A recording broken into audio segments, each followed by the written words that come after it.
నమస్తే రమగారు. నమస్తే జయ. రమగారు, మనము అమ్మవారి కథలు చెప్పుకుంటూ ఉన్నాం దసరా సందర్భంలో.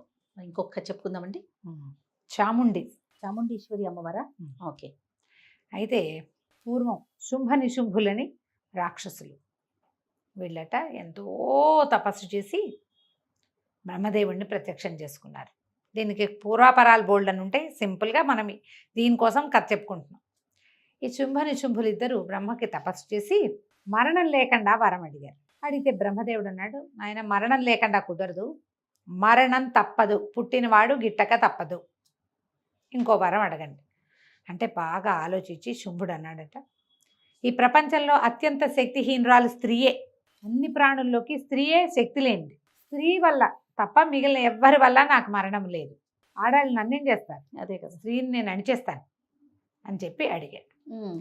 తథాస్తు అన్నాడు బ్రహ్మగారు. ఇక అక్కడి నుంచి మరణం లేదు అనగానే వాడికి పిచ్చి ధైర్యం వచ్చేస్తుంది. మరణం లేదన్న మాట పెద్ద బలం. ఈ శుంభ నిశుంభులు ఇక దేవతల్ని బతకనివ్వలావాళ్ళు, భూమి మీద మానవుల్ని బతకనివ్వటల్లా, నానా ఇబ్బందులు పెట్టేవాళ్ళు. అయితే అంబిక అమ్మవారు సింహవాహినిగా అతన్ని సంహరించడానికి వచ్చింది. వాళ్ళంతటా వాళ్ళు రావాలి. అయితే ఏం చేసిందట, ఈ శుంభ నిశుంభుల పురానికి బయట పెద్ద అడవిలో సింహవాహినిగా అక్కడ ఉన్నది, ఉద్యానవనం లాంటిది ఒకటి.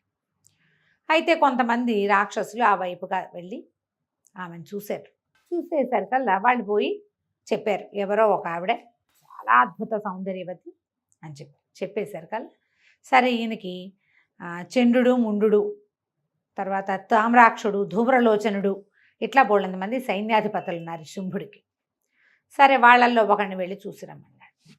వాళ్ళు కూడా పోయి చూసొచ్చి ఆవిడికి ఎంత అందంగా ఉందో, అలాంటి స్త్రీని చేపట్టి నువ్వు సంతోషంగా ఉండాలి, ఆమెతో కాలక్షేపం చేయొచ్చు, నువ్వు నీకు తగిన భార్య ఆమెను తెచ్చుకోమని చెప్పారు. చెప్పేసరికల్లా సరే ఈయనేం చేశాడు, సైన్యాధిపతుల ధూమ్రాక్షుడిని నువ్వు వెళ్ళి ఆమెను పిలుచుకురమ్మనేసరికల్లా ఈ ధూమ్రాక్షుడు బోళ్ళంతమంది సైన్యాన్ని కూడా వెంట పెట్టుకుని రాణిగారిని ఇప్పుడు ఆవిడ ఒప్పుకుంటే ఆమెను తీసుకురావడానికి పల్లకీలు అవి కావద్దు అని చెప్పి వెళ్ళాడు. వెళ్ళేసరికల్లా ఆవిడ ఏం చేసింది, అడిగి రమ్మనేసరికల్లా, నేను ఎవరిని అనుకుంటున్నావో, నాకంటే బలశాలి అయితే కానీ నన్ను సంపాదించలేడు అంటే బలం చూపిస్తాను అన్నాడు. ఏది చూపించు అంది ఆవిడ. చూపించనేసరికల్లా వీళ్ళు యుద్ధానికి వెళ్ళేసరికల్లా విరుచుకు తినేసింది అందరినీ ఆవిడ ఒక దెబ్బకి. మొత్తం సైన్యం అంతా పోయింది. ధూమ్రాక్షుడు ముక్క చెక్క అయిపోయాడు. అక్కడి నుంచి వెనక్కి వెళ్ళింది కబురు. వెళ్ళేసరికి ఆయన కోపం వచ్చేసింది. నా సైన్యం ఆడది రాకపోతే రాననాలు కానీ వీళ్ళని చంపేస్తుందా, వాళ్ళ సంగతి చూడమని చండుణ్ణి ముండుణ్ణి పంపించారు. చండు ముండు వీళ్ళిద్దరూ వెళ్ళారు. ఇది మామూలు వాళ్ళు కాదు, వీళ్ళు చండముండాసురులు, మహా గొప్ప పేరున్న వాళ్ళు. అయితే వీళ్ళు వెళ్ళి ఆమెను నిలదీశారు. నువ్వుట వీళ్ళందరినీ సంహరించావు, నీకంత బలమేం లేదు, నీకంటే బలశాలి మాకు శుంభుడు, మామూలు వాడు కాదు, నువ్వు రావాల్సిందే మా దగ్గరికి. రావాల్సిందేనంటే ఆవిడకి పిచ్చి కోపం వచ్చిందట.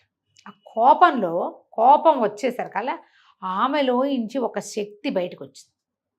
ఆమె ఎట్లా ఉంది, పుర్రెల మాల ధరించి, కండలు శుష్కించిపోయి ఎముకలు మాత్రమే కనపడుతున్నాయి, బక్కది సన్నగా ఉందన్నమాట. పొట్ట లోపలికి వెళ్ళిపోయింది, దవడలు లోపలికున్నాయి, నాలుక బయటకు వచ్చి, కళ్ళిట్లా ఉరుగుతున్నట్టు ఎర్రటి కళ్ళు, పుర్రెల మాల, ఖడ్గం, ఆ రూపంతో బయటకు వచ్చింది. రావటం ఏమిటి, ఇక ఎట్లా విరుచుకుపడిందంటే ఏనుగుల్ని గుర్రాలని ఎత్తి నోట్లో వేసేసుకుంటాం, మింగేయటమే. నాలుకలోంచి ఇట్లా నెత్తురు ధారలు కారుతున్నట్టుగా నాలుక ఇట్లా బయటకు వస్తుందట. చూడ్డానికి భయం వేసేలాగా ఉంది. వీళ్ళు రాక్షసులు, ఇప్పుడు మనం చెప్పుకుంటే భయం మనకి, రాక్షసులకి ఏం భయం.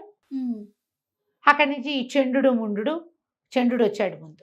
రాగానే ఇవిడ ఏం చేసిందట, చంద్రుడిని శిరస్సును ఖండించింది. ముండు వచ్చాడు, ముండు శిరస్సుని ఖండించింది. ఆమె 8 చేతులతోటి ఉందిట. 8 చేతులతోటి పుర్రెలు అవి ఇవి పట్టుకుని ఏం చేసింది, చంద్రుడు ముండు 2 శిరస్సులు పట్టుకుని వెళ్ళి వెనక్కి తిరిగిందట శక్తి.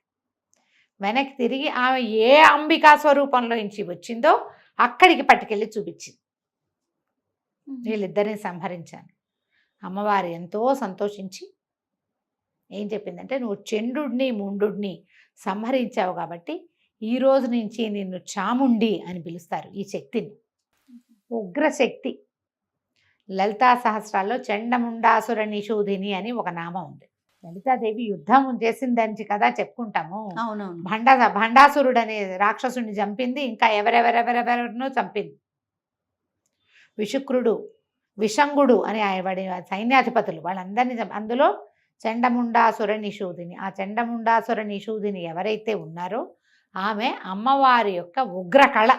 ఆమెనే మనం కాళిగా చెప్పుకుంటాం. ఆమె ఎట్లా ఉంటుంది? అమ్మవారు పరిపుష్టమైన అవయవాలతోటి అద్భుతమైన విగ్రహంగా కనిపిస్తే ఈమె శుష్కించిన స్వరూపం.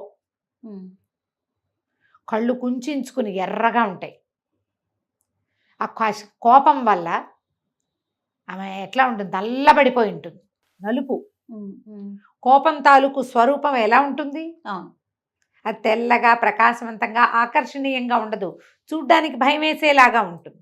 ఒక నల్లటి ఎరుపు కలిసిన రంగు ఆ స్వరూపంలో కనపడిందట. ఇది మనకి ఎలా చెప్తారంటే మైసూర్ దగ్గర జరిగిందని, అందుకనే ఆ ప్రాంతాన్ని చాముండి హిల్స్ అంటారు. అవును. చాముండి అమ్మవారు ఎవరు అక్కడ ఉన్న ఆవిడ? చాముండేశ్వరి. అక్కడున్న అమ్మవారు అయితే మనకి ప్రతిమా స్వరూపం చిన్నగా కనపడదు. అవును. కానీ భలే కళ్ళగా ఉంటుంది. ఉగ్ర కళ్ళ కనపడదు ఆమెలో. అమ్మ నల్లగానే కనిపిస్తారు. ప్రతిమ నల్లగానే ఉంటుంది. మనం కవచంలో వస్త్రధారణలో చూస్తాం కాబట్టి తెలీదు. మనం ఒరిజినల్ స్వరూపం చూస్తే కనుక నల్లటిగానే కనిపిస్తుంది, చిన్న స్వరూపంగా కనపడుతుంది.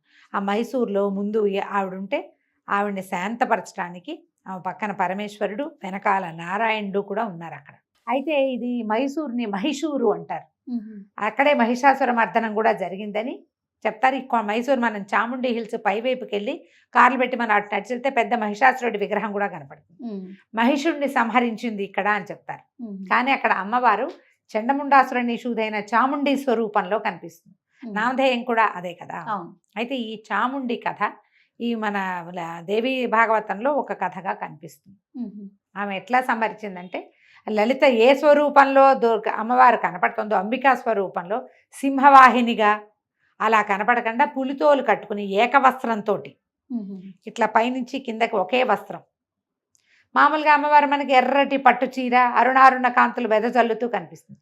ఈ ఉగ్రరూపిణి అయినటువంటి చాముండ అని ఉంటుంది పేరు. ఆమె మాత్రం ఏకవస్త్రం, పులితోలు, నగలేవి లేకుండా పుర్రెల మాల. మనం ఈ స్వరూపాన్ని మహర్నవమి నాడు అర్చిస్తాం.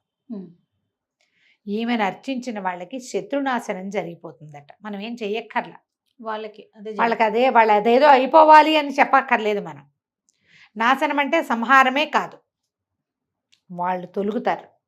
మిగిలిన రోజుల్లో చేయకపోయినా 9వ నాడు మనం ఈ కాళికా స్వరూపాన్ని కనుక తలచుకుని కథ విని ఆమె స్వరూపాన్ని ఒకసారి ఊహించుకుని నమస్కారం చేసుకుంటే ఆమెకి ఇష్టమైనటువంటి, ఆమెకి మాంసాన్నం చాలా ఇష్టం.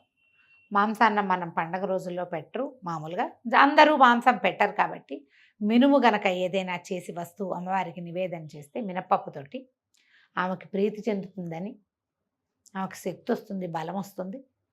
ఆమె మనతో పాటు ఉండి మనకి ఏదైనా ఇబ్బందులు ఉంటే ఆ శత్రువర్గాన్ని జయించడానికి అమ్మ మనకి సహాయపడుతుంది. నమస్తే.